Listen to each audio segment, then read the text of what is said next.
A retail business can run for 40 long years and still collapse in one single moment. I've seen it happening with my own eyes.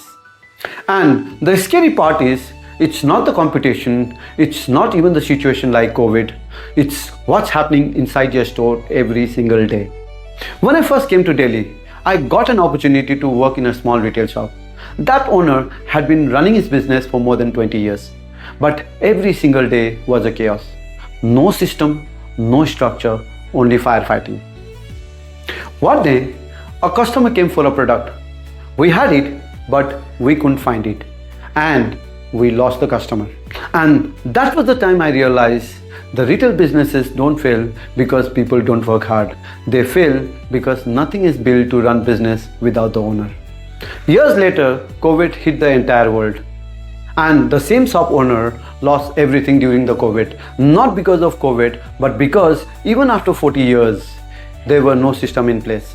And that's the truth every retail owners ignore. You don't need to work harder. You need a business that works without you. Now, if this felt like your store's reality, follow me and stay connected, because every lesson I share here is designed to help retail owners reduce daily firefighting, improve control, and build a business that does not depend on them for everything. So, save this video and send it to at least one retail owners who needs it, and keep watching, because my next lesson may help you fix one more gap inside your store.